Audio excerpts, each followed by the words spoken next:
Hello people. I'm trying this video at home. We're gonna see what happens because it could be a disaster. But since I'm at home, I figured I'd give it a try. So here we go. We're gonna do some geometry. I know you're excited. We're gonna do section 10.2 in our geometry book. So page 688. So in this chapter, remember, we're talking about finding areas of different shapes and perimeters and things like that. We did some in section 10.1. Today we're going to talk about circles and regular polygons. Remember, when it says regular, that doesn't mean it's your ordinary everyday great. It's just regular. It means all the sides and the angles are the same. So it's an important word to make sure you catch if it says regular. So circles and regular polygons. So we're going to start with circles, 688. So we have our circle. Remember that halfway across the circle is called the radius, right?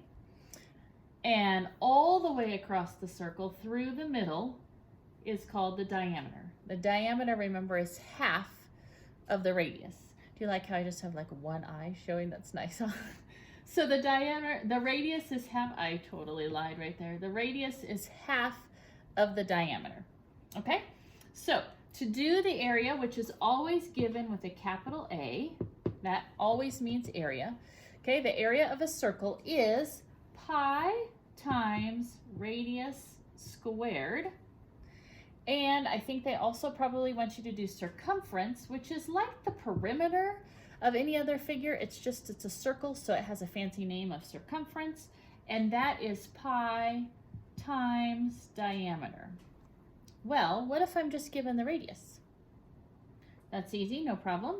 The diameter is twice the radius, so I just do 2 times the radius, and then I can carry on. So sometimes you see it as 2 pi r as well, because those are the same thing, because 2 radiuses equal a diameter. So they're the same thing, just depends on what you were given. Okay, so let's look at example 1 on 688. So the area of circle P, that's how they represent a circle. They go like this with the little dot and say circle P. That's what that means, okay?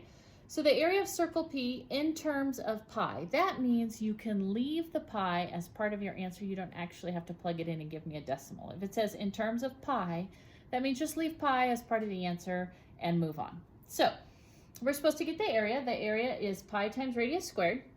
And we've been given in circle P that the diameter is 16. Okay, the diameter is 16, and we're supposed to do the area formula. Well, diameter is not what the area formula has, but it does have radius. So we're going to cut that diameter in half, which would be 8. And now we can go ahead and use our equation. So it's supposed to be pi times radius, which is 8, squared. Now 8 squared is 64, so I would really want to rewrite this as 64 pi, because it does say to leave it in terms of pi, so I can just stop with 64 pi. And I'm of course going to label in centimeters, and because we're doing area, that's when we label it with a square, so everybody knows we're talking about area. So I just plug it into the formula and I'm done. Questions? Okay. B, top of page 689. The radius of circle X in which the circumference, that's the capital C, is 24 pi. Okay, so this one we're going to have to work backwards a little bit, right? Because they didn't give us, they're not looking for the circumference or anything. They gave that to us, so we have to work backwards to find the missing piece. So it's no problem. We've done that before. So we're supposed to find the radius when the circumference is 24 pi. So remember, we take our little formula for circumference and we plug in everything we know. Do we know the circumference? It says it's 24 pi. Okay. Do we know, and then we know that the circumference equals, okay, and what are they looking for? The radius? So we probably want to use this one right here, right? 2 pi r. So circumference equals 2 pi r. Okay, well, do we know r?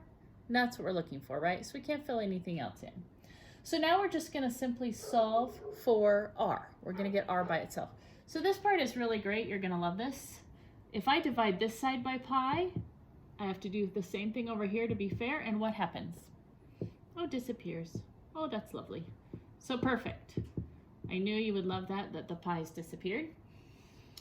Much easier to deal with now. So how do I get rid of that 2 that's with the r? Good, I'm gonna go ahead and divide by 2, and that would be 12. So the radius would equal 12, and because we're working in inches, that's not the area or anything like that. So I can just say that my radius is 12 inches. It's just the length. And I could be done with that answer right there because they wanted the radius and that's what we did. Okay? All right, C, the circumference of circle S in which the area is 9x squared pi. All right, well, they gave us the area. Sorry, my dog is barking. They gave us the area and they want the circumference. Any thoughts? Okay, I think what we'll do is we'll work backwards from the area to get the radius, and then we can plug that in to get the circumference. So we're going to start with area because that's what they gave us. So the area is 9x squared pi. So 9x squared pi, it's kind of weird. Okay, and that is the area, so it's going to equal pi r squared. Remember, we just fill in the parts of the formula that we know. So I filled in area because I was given that, and then I filled pi r squared. I don't know r, so I'm just going to leave it like that. Now our job is to try and get things by themselves, right? Okay, so let's get we're trying to get radius, right? So let's try and get our r by itself. So we're going to divide by pi here. Yay, look at this. It's going to go away. Love that. So I'm going to, if it's okay with you, I'm going to rearrange this because I like to have what I'm looking for on this side. I just flipped them. That's all I did. Okay, so now how do I get rid of a square? Use square root, right? Okay, so we're going to square root here. We're going to square root here. Those will go away. R will equal, what's the square root of 9? 3. X squared, square rooted is just x. So the radius is 3x. Don't worry, it's okay that there's a variable. Don't be scared, it's fine. We like it better when there's numbers, but there just sometimes is not. So our radius is 3x, but is that what we were looking for? The directions say find the circumference, so we better do that. So circumference is 2 times pi times the radius, right? Because we don't have the diameter, I'm going to use this bottom equation. 2 times pi times the radius. So circumference equals 2 times pi times the radius, which is 3x. I think I could simplify that, don't you? Maybe make that look a little nicer. So I'm going to go ahead and do that. I can go 2 times 3, which is 6. Okay? And then I don't think I have to actually get a decimal for this because the directions, I think we're still in terms of pi. So I can just put 6x pi. And even though there's a bunch of weird things in it, we can just leave it like that. That's fine. And we're labeling it centimeters. Now, do I square my label?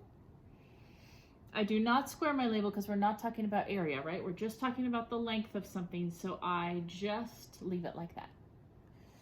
Okay? All right. So that's how to do area and circumference. You can write those on your little card if you need to or want to. If you need the equations again, they're in that box on page 688. But now we need to move on to regular polygons because those take a little bit more time and I have to keep my videos short, otherwise they can't download. It's crazy.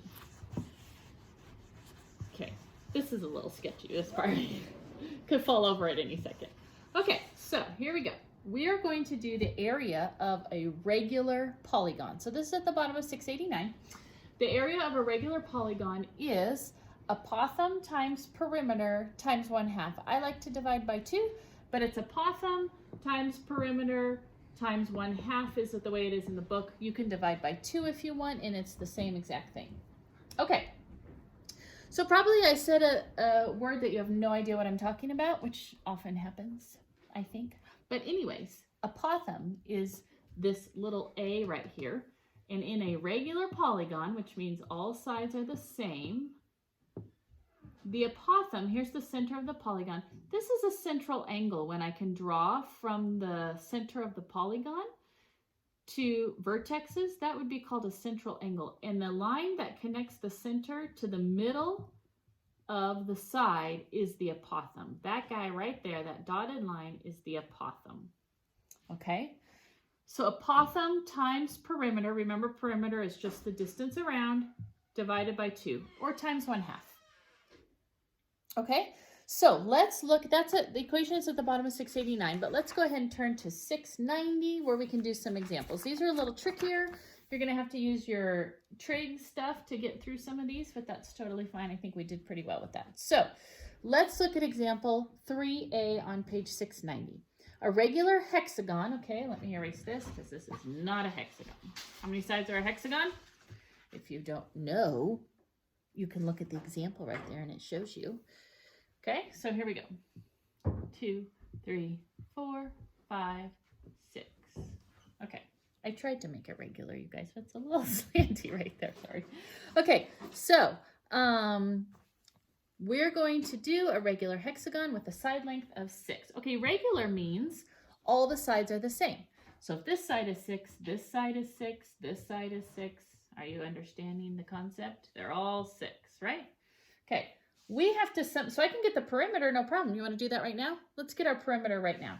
6 sides times a side length of 6 is a total of 36. So I'll just write that there. Our perimeter, I already know, is 36. So I only need our apothem. So this won't be too bad. So it's hard to make the center of my thing when it's not actually regular. So then I'm going to connect it to the side. I'm going to make my little triangle. And this is how you're going to do this. They did this a little differently. I don't think we're as good at remembering the rules for the sides of 30, 60, 90 triangles. So I'm going to use trig instead because we're much better at that, I think. It's been, you know, more recent that we have done that. So what we're going to do is remember to go entirely around a circle all the way around. It's 360 degrees. So if I do 360 and I divide it by how many sides there are, I will get what that angle is right here. That angle right there. It's 60. But I'm only going to deal with this half of that triangle because this half is a right triangle. So half of 60 is 30. So that angle right there is 30 degrees. Okay, so now I can use trig. If this cuts this line in half, I can then deal with a little triangle. I now know this is 30. Okay. I now know if this whole side is 6, half of it from here to here would be 3. Okay, and you can do, you have the opposite and you're looking for the adjacent. Which one is opposite over adjacent? Tangent, we'll use this one a lot, I think. So the tangent of our 30-degree angle, whoopsie, is opposite 3 over adjacent, which is going to be our apothem when we're done. So that's going to be perfect. So go ahead and do that. It's going to be a dividing situation. And I think we're going to get, they have it in square root form, but it's 3 root 3. You should get that if you push your fancy button, 3 root 3. The reason they have it in square root form is because they use the rules for 30, 60, 90 triangles and just did it that way instead.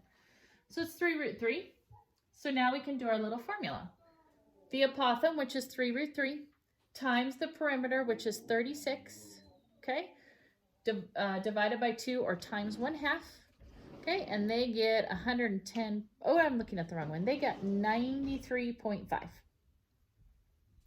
when they did all of that. And we're looking for the area, so we're going to use meters squared. Those are super tricky. I have a couple minutes. I have no more time left. So look at example 3B. If you need help with these, I am more than happy to help you. They're a little bit tricky with the whole apothem thing. Just remember to do 360 divided by how many sides there are to get that top angle. Cut it in half, and then you can use trig for this right triangle right here. Okay? Now quick, before I go, I have to quick. Question, what do you get when you divide a jack-o'-lantern circumference by its diameter? Pumpkin pie. All right, see you later.